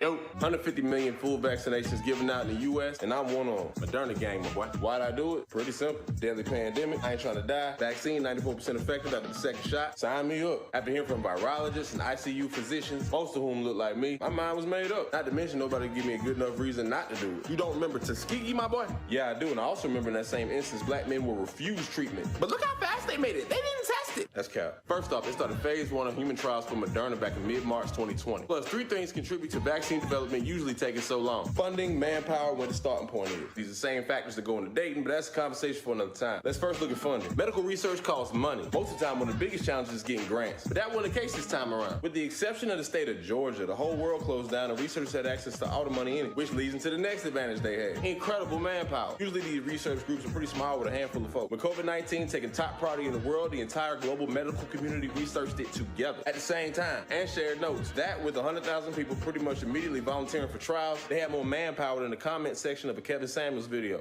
Anyway, third part is your starting point. mRNA is new, but it ain't that new. It's been studied for the better part of 30 years, going back to the early 90s. I'm talking about days of mama said knock you out. Some of y'all too young for that. Technically, I am too. But you don't even know what's in that vaccine. And it be causing Bell's palsy and autism and making women infertile and having miscarriages. Big Cap, New Cap, Michelin Ness. In my Moderna vaccine was messenger ribonucleic acid, lipid nanoparticles such as SM102, polyethylene glycol 2000 dimethylglycerol, cholesterol, and 1,2-distill-raw SN-glycerol 3-phosphocholine, trimethamine hydrochloride, acetic acid, sodium acetate trihydrate, and sucrose.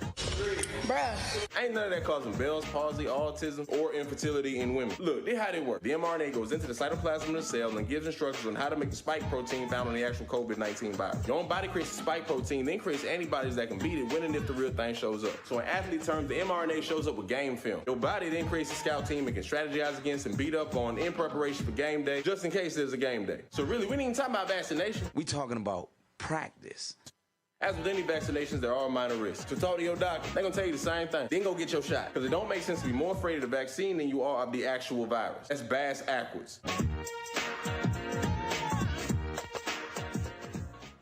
Reese is always talking about how the White House and the DNC, how they need to learn how to put stuff together that's relatable.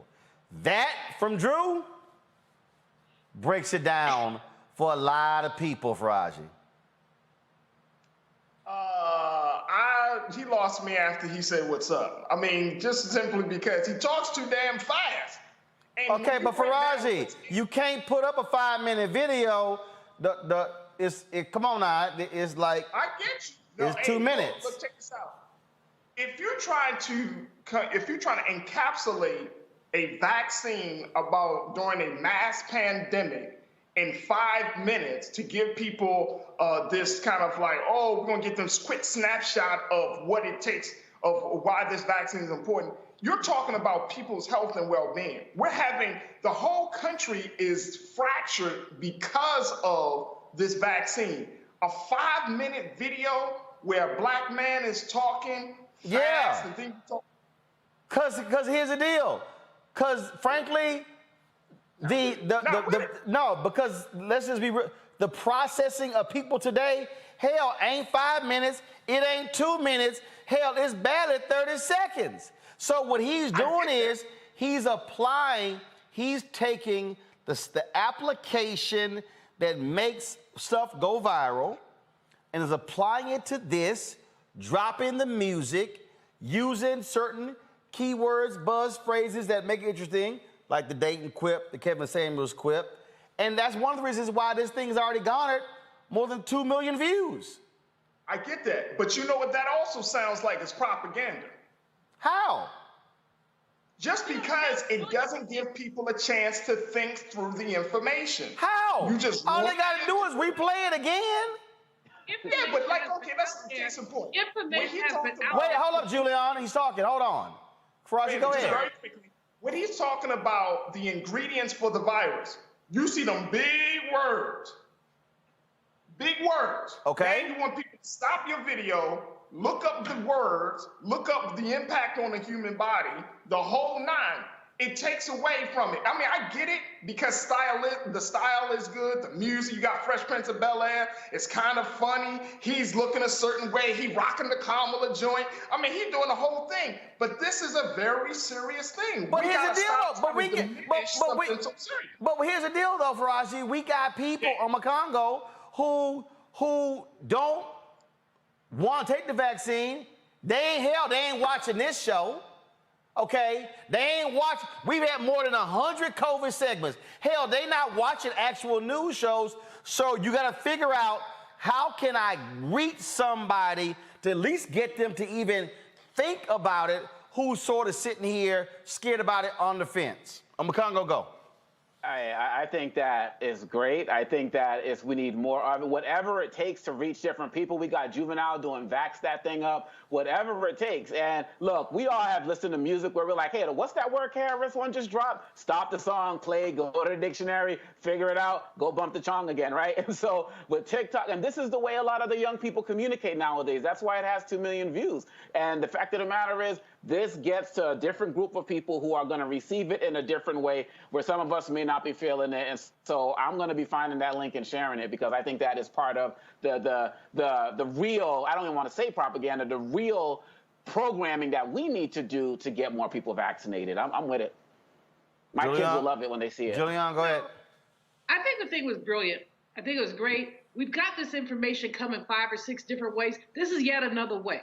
It's not the be all and end all. But as Obakongo has said, there's some people who have not gotten the vaccine. I don't think, Faraji, that people are sitting around saying, let me write this word down and look it up. I think that what he does by dropping all the ingredients is giving himself some credibility. Look, y'all, I researched this. You know, I'm not just some dude who's telling you to take the vaccine. I researched it. So, you know, we have in our community just over half who have not been, well, I'm not sure the exact numbers, but not enough of us has been vaccinated. We had to cancel our basic wake for my mom because we didn't want to be a super spreader event, because too many people were not vaccinated, and people would not tell you that they were not vaccinated. They lied. And we just said, okay, we just can't do this. We can't do the repass. So, you know, I think, hey, I'm all props to the brother. Obakongo, when you find that link, you send it to me, because I'm going to get it out there too. It's just another way of saying the same thing we've been saying over and over again. Hell, I'm prepared to pay people to take the darn vaccine. Give people money. Maryland's doing the lottery. I'm just so disgusted right now with the fact of people who have all these reasons why they won't take this vaccine, and then some of them are dying because this new Delta variant is killing people. But you don't want the vaccine. All right, go on with your bad self. Well, and the numbers of what we're seeing is numbers are significant, especially with the Delta variant. We're seeing 90+% of the recent hospitalizations are a result of unvaccinated people being hospitalized. We are seeing right now unvaccinated people begging nurses, please give me the vaccine. One nurse from Arkansas said, baby, it's too late. I can't. And so that's what we're seeing. We're seeing. How many of y'all saw the story of the conservative talk show host, Phil Valentine? He wasn't an anti-vaxxer, but he damn near said everything by saying, don't take it. Now his ass is in serious condition. Now his family putting out statements saying he now is encouraging his listeners to actually take the vaccine. Here's the deal that I keep saying. Ain't no flip side to death. Now, if you want to chance that thing, okay. Y'all, I got black people sitting here on my Instagram page, on Twitter, talking about Dr. Sebi, and they talking about take this and drink that and take this. Okay, I got all of that. All I'm saying is this. That's all I'm saying. Death is death.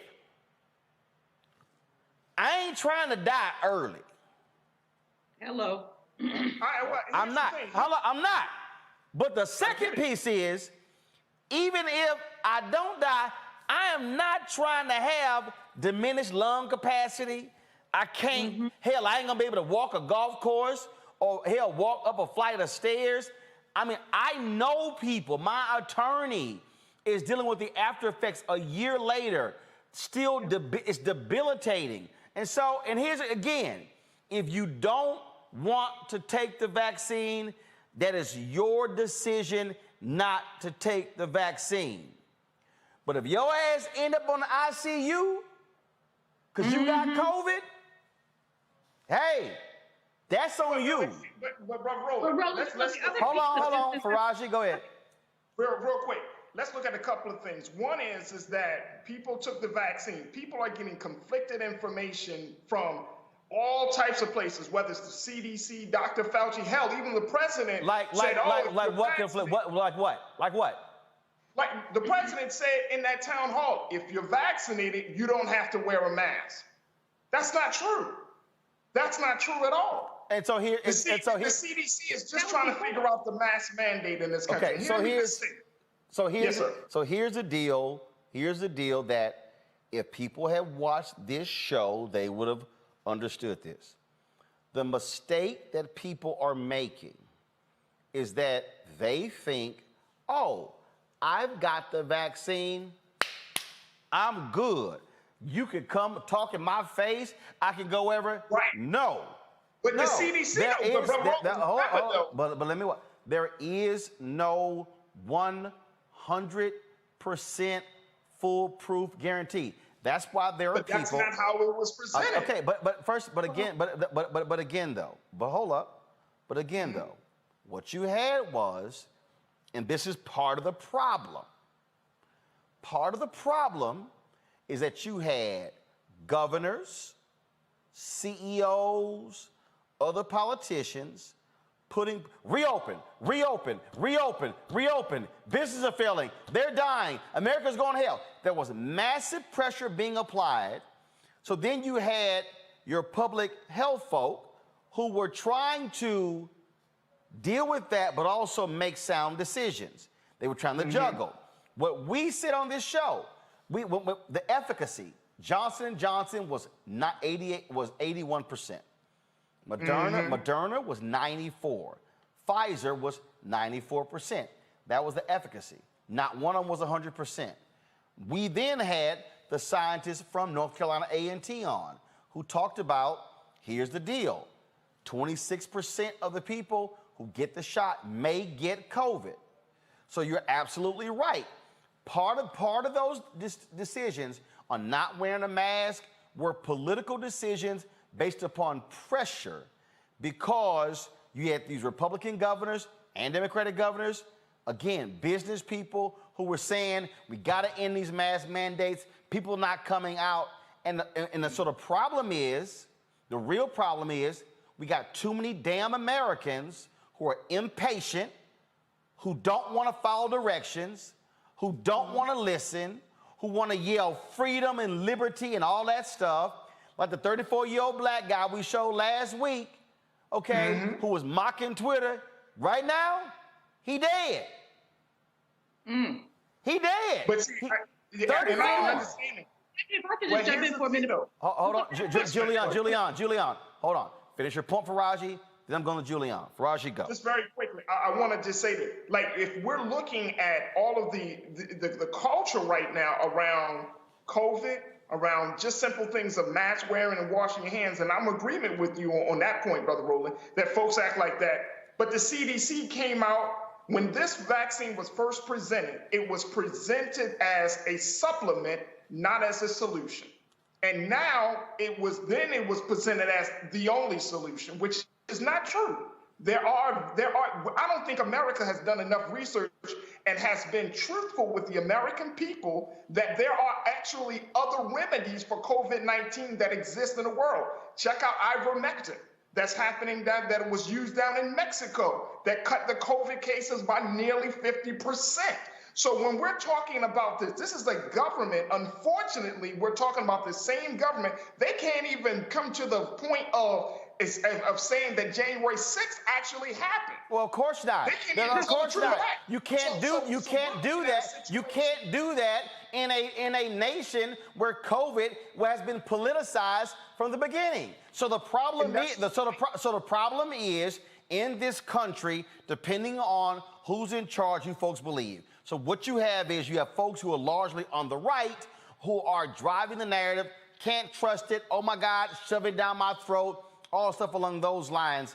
Julianne, go ahead with your point. First of all, the science has been changing. We have this new variant. And that's what I think we have to keep remembering. Gavin Newsom, the governor of California, initially said, okay, we're back. And then we saw numbers going up. When we saw the numbers going up, that's when he said, you got to put your mask on. So on this campus, as an example, when I hit campus July 1st, you had to wear your mask indoors, but not outdoors.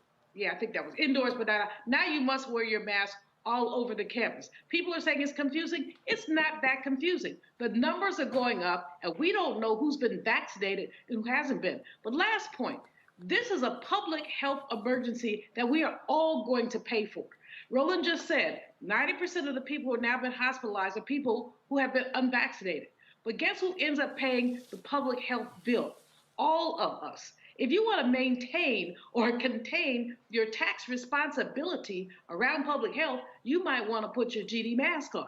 Seriously, we're all going to pay for this. This is the struggle. The struggle with this Congo has been this. And we just got to go ahead and just be honest.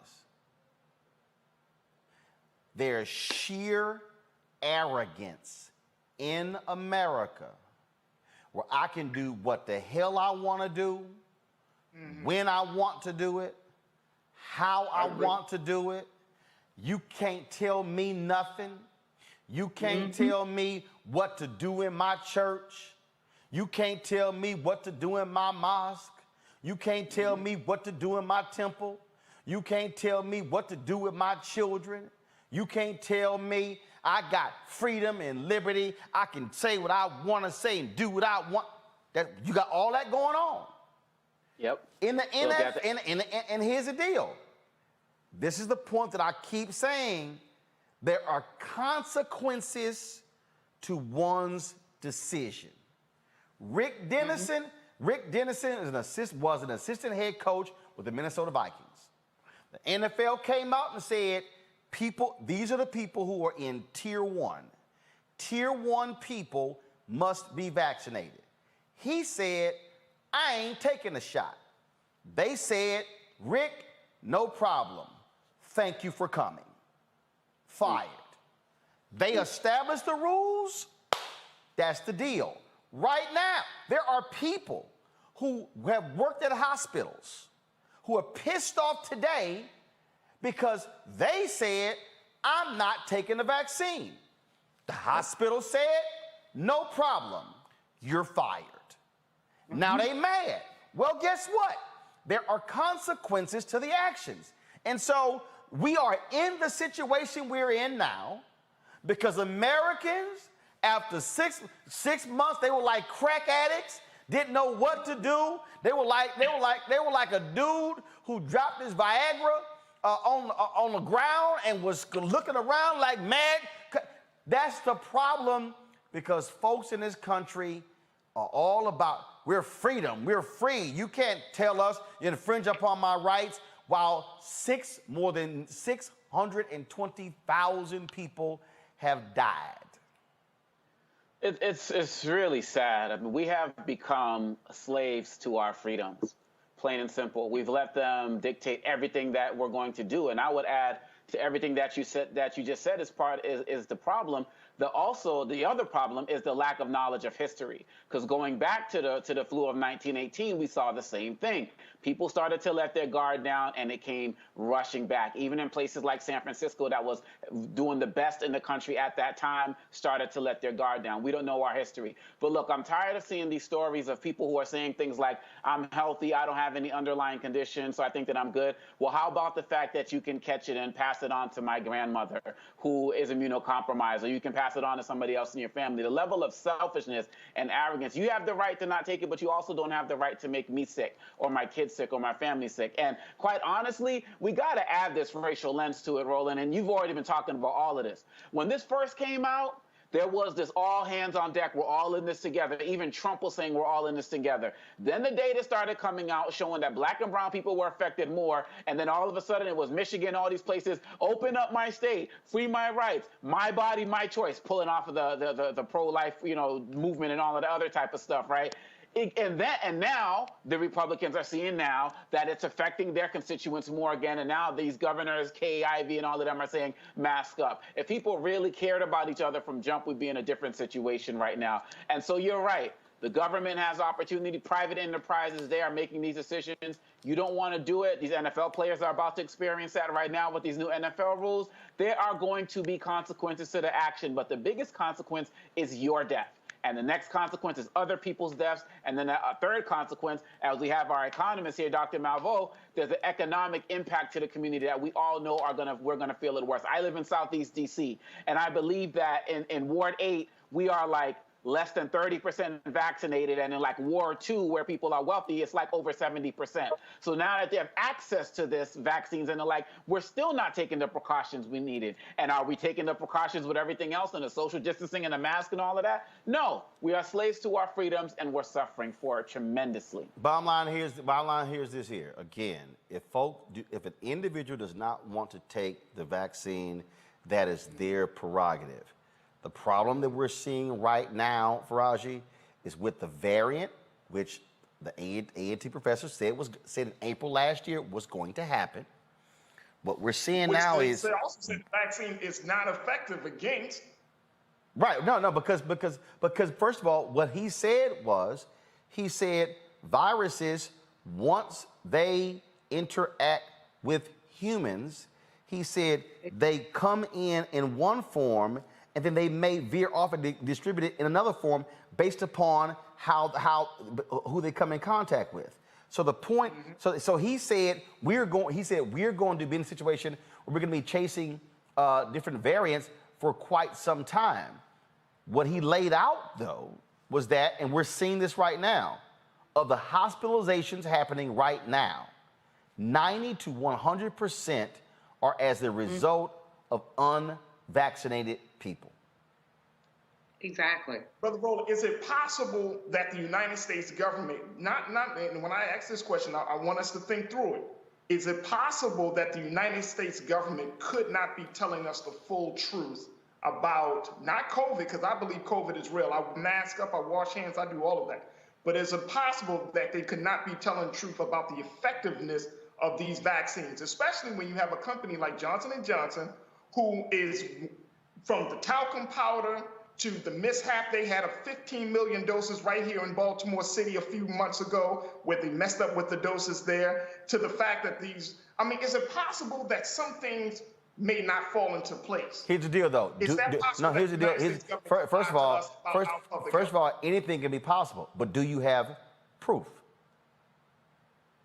I could literally ask that question about everything. I could literally ask that question: is this possible? Here's what we do know. When the issue with Johnson & Johnson came up, there were people who said, there were other countries who said, we're not going to use it. There were people who said no. So what we have not heard the same level of problems with Pfizer and Moderna's vaccine as we have with Johnson & Johnson. So bottom line is this here.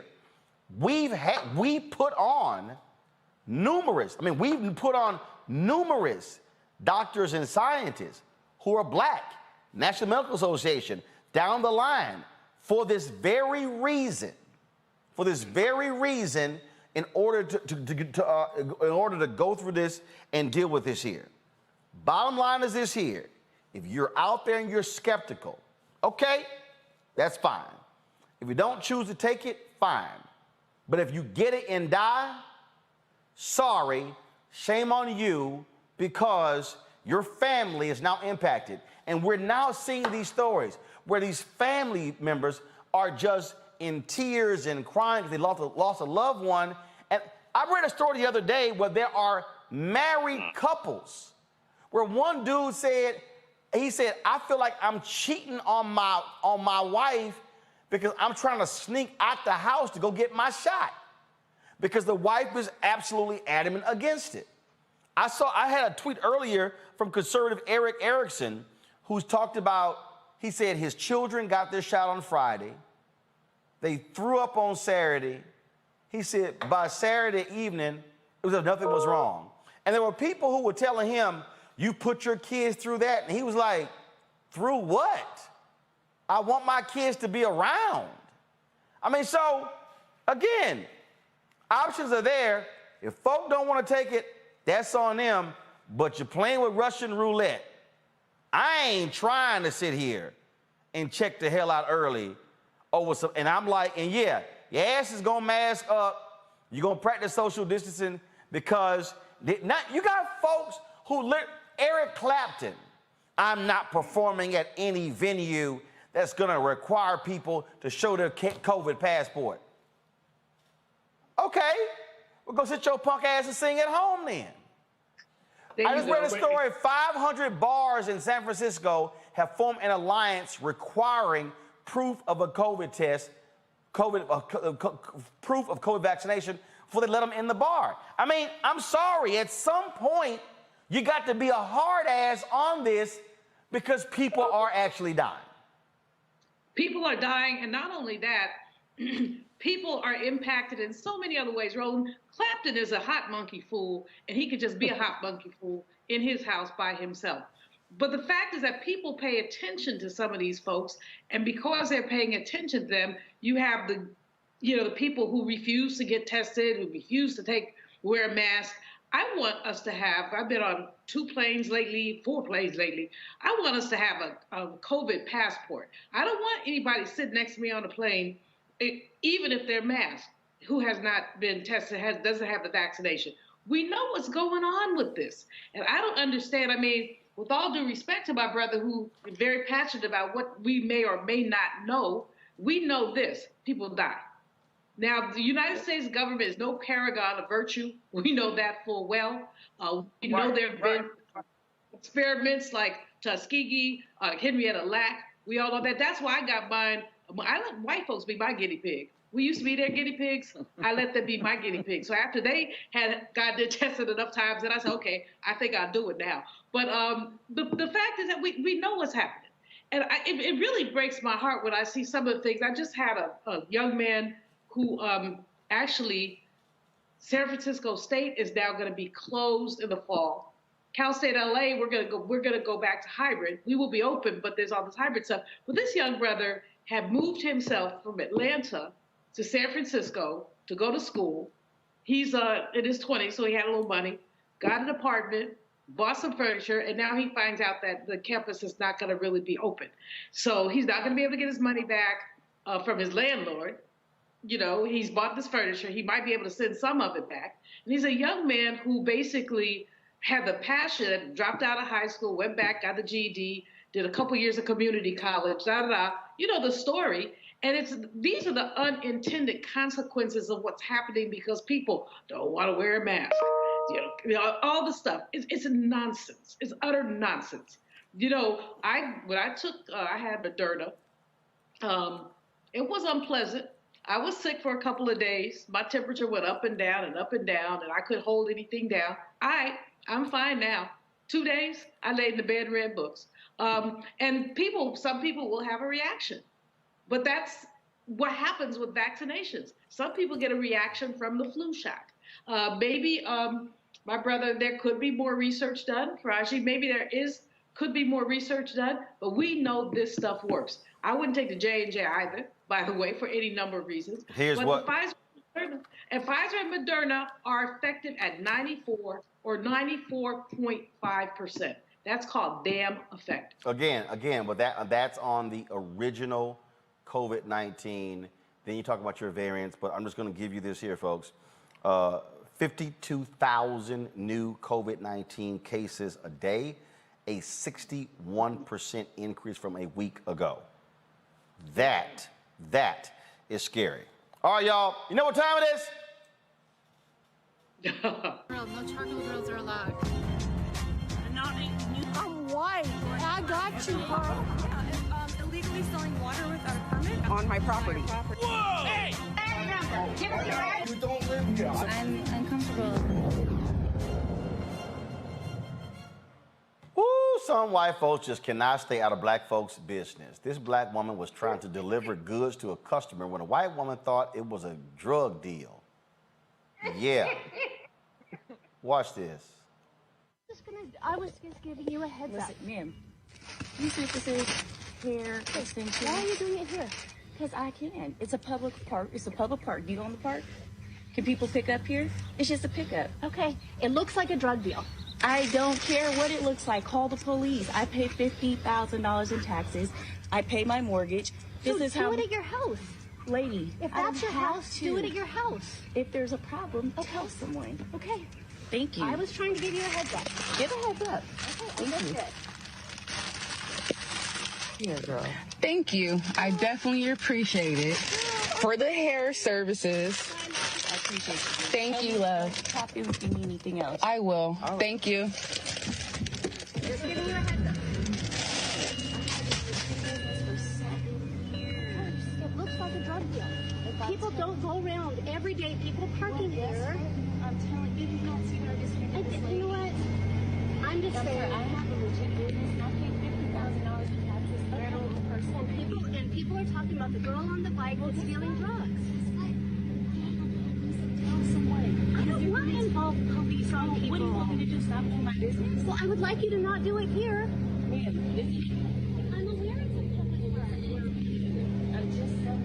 Okay. And if they call the police on you, I tried. Okay, tell them. We're going to see you. I tried. Okay, I tried. Thank you. Lord, these folks just will not leave.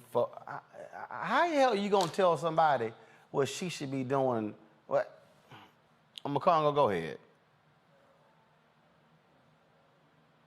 Anybody who grew up in the hood or been around the hood or watched a damn movie, rule number one, you don't confront a drug dealer.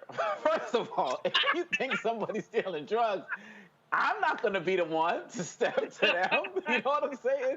Yo, these cats are so emboldened. It's just like, it's ridiculous. I'm just looking out. It's like if she was, she'd have got popped. I mean, seriously, these guys will look for any opportunity because they know they're being videotaped now. And so they're going to come up with anything to try to make themselves look innocent because they know they're about to be viewed 5-10 million times. And they're going to be the next person in this Karen video. And so folks really just got to just start minding their business and don't approach any suspected drug dealers. Rule number one. Bottom line is here, my position. Get the hell out of my face. I ain't explaining a damn thing to this woman. I'd be like, get the hell out of my face. I'm serious. I'm not trying to explain jack to these Karens. I don't need to justify a damn thing to you. Your ass want to call the cops? Walk your punk ass on and call the cops. I'm just cracking up because I don't even. The rule of McCongo should not be don't approach black people. We don't want to talk to you.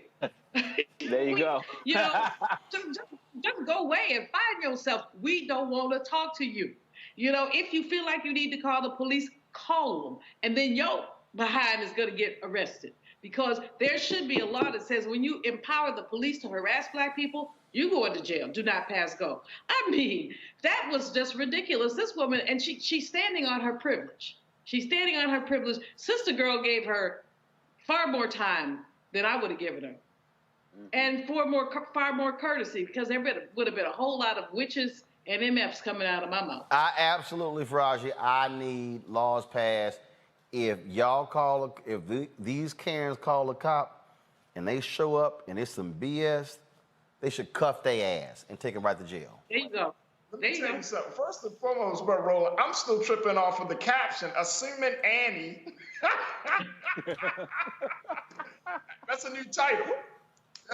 No, real talk, like, the whole situation was just wrong. But if you listen to the white woman, she said, I heard there were some reports by some of the neighbors saying that there was somebody selling drugs in the park. And so all it takes is like the childhood telephone game. You put one message out there, and next thing you know, when it gets around to another person, that's a whole different message. And again, I mean, we're kind of laughing at it, but this is the type of situations that can get people really in trouble. You can get locked up. You can get thrown up. I mean, who knows if that white woman would have called the cops on that sister? Then how would have that situation had just kind of gone left real quick? And it's unfortunate that we keep having Assuming Annie's right out there that's always looking at it. The question is, where are the videos of black people doing that to white people? Can we get some of those videos? That's the part I'm looking for. I want Disturbing Daryl or something to come through and talk about what white people are doing and then what you building in the neighborhood, man. What you doing here? Have Disturbing Daryl go up to the Asian people and say, okay, this is your market, this is our community. Who gave you permit to open up your corner store here in our neighborhood? I mean, I want something different because this is absolutely ridiculous. Again, I ain't in town. Roll up on me, see what happens. Letting y'all know. Roll up on me and see what happened. All right, y'all. We are having issues getting Diane Nash and Reverend Dr. James Lawson on the phones. We're going to try to get them on tomorrow for our Bob Moses tribute. We appreciate the folks who were on today, Greg Carr, Charles Cobb, as well as Bernard Lafayette. Folks, tomorrow I'm going to be broadcasting live from Austin, Texas, where we will be beginning the effort to fight for voting rights. The march taking place. The kickoff is tomorrow, and of course they begin on Wednesday. We'll be live streaming that, so check back. Just simply turn on your notifications on YouTube and Facebook and Twitter as well. So when we go live, you immediately are notified. If you want to support what we do here at Roland Martin Unfiltered, please join our Bring the Funk fan club. Our goal is to get 20,000 of our fans contributing at least $50 each, $4.19 a month, 13 cents a day to make all of this possible. Your support really matters to us in a huge way. And so please support us via Cash App, $RM Unfiltered, Venmo.com/RM Unfiltered. PayPal.me/R Martin Unfiltered. Zelle is Roland@RolandSMartin.com. Roland@RolandMartinUnfiltered.com. Omakungno Faraji Julianne. I certainly appreciate it. Thank you so very much. Folks, I will see you tomorrow from the great state of Texas. Roland Martin Unfiltered, live in Georgetown, Texas. See you then.